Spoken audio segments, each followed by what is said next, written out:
জুমার নামাজ আদায় করার জন্য আল্লাহ তাআলার ঘরে আসার বসার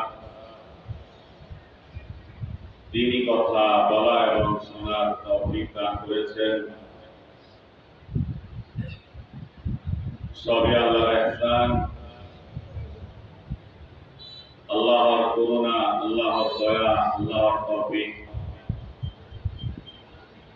এজন্য আমরা সকলেই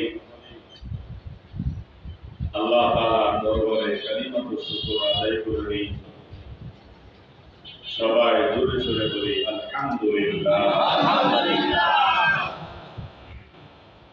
মুহতারাম হাজিরিন, আমরা গত জুমায় তারাবির ফজিলত এবং মাহে রমজানের ইফতারের ফজিলত সম্পর্কে আমরা আলোচনা শুনেছিলাম।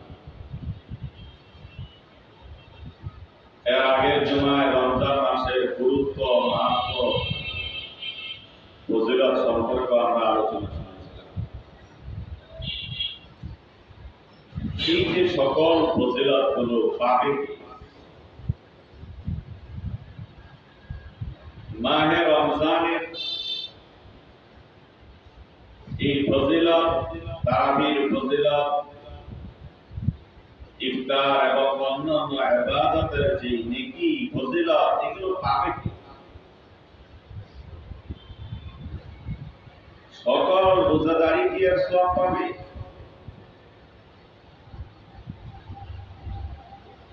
কারা পাবে? দেখেন, ইবাদত সকলেই করে, কিন্তু সকলের ইবাদত আল্লাহর কাছে কবুল হয়।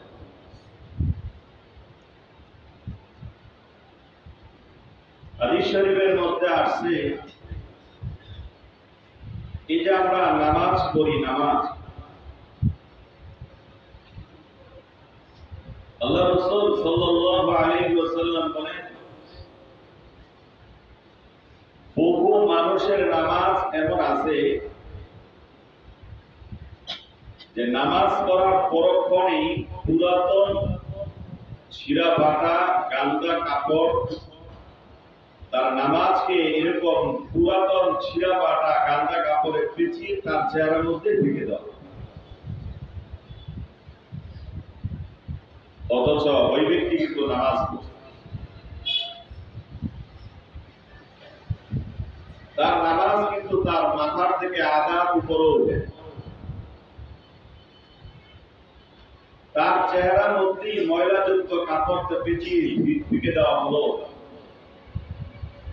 কারণ ওই নামাজটা আদবের সাথে হক আদায় করে ওই ব্যক্তি নামাজটা পড়তে পারে।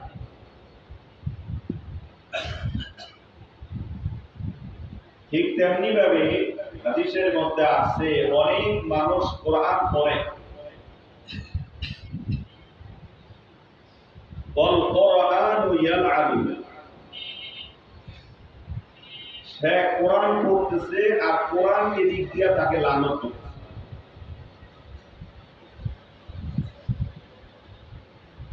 কোরআন সে পড়তেছে, পড়া অবস্থায় কোরআন তাকে লানত করতেছে। তাহলে শুধু ইবাদত করলেই যে কবুল হবে, ইবাদত করলেই যে আল্লাহর কাছে যাবে, ইবাদত করলেই যে শুধু নেকি পাওয়া যাবে, বিষয়টা এমন।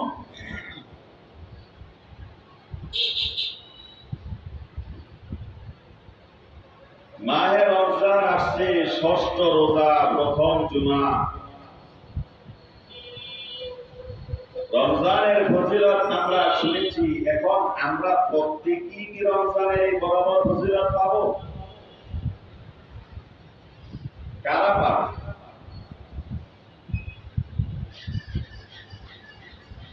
এর উত্তর হলো, যারা রমজানের হক আদায় করে, রোজার হক আদায় করে আদাবের সাথে যারা রোজা রাখবে একমাত্র তারাই এই মাহে রমজানের ফজিলত তারাই রাখে।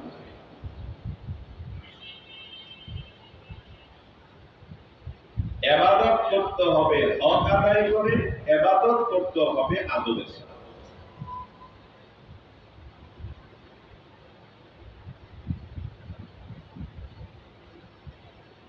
মাহে রমজানের এত এত ফজিলত, আল্লাহ কত অফার দিয়েছেন দেখেন।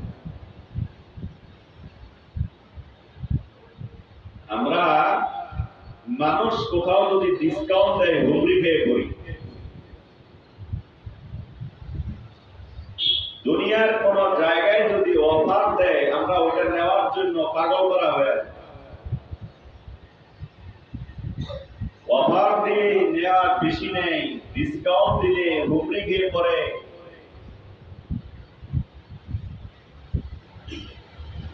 ক্যাশব্যাক, কোন একটা জিনিস নিলে কিনলে ক্যাশব্যাক পাওয়া গেলে ওটাকে নেওয়ার জন্য আগ্রহী হয়ে যায়। আয় আল্লাহ, কিন্তু আল্লাহ তাআলা মাহে রমজানে আমাদেরকে কেমন অফার দিয়েছেন দেখেন।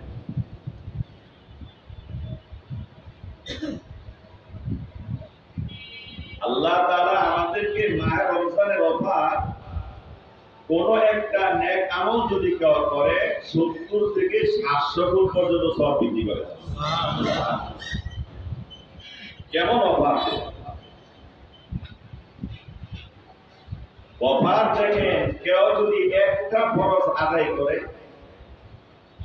70টা ফরজ আদায় করার সমপরিমাণ তাকে নেকি দেওয়া।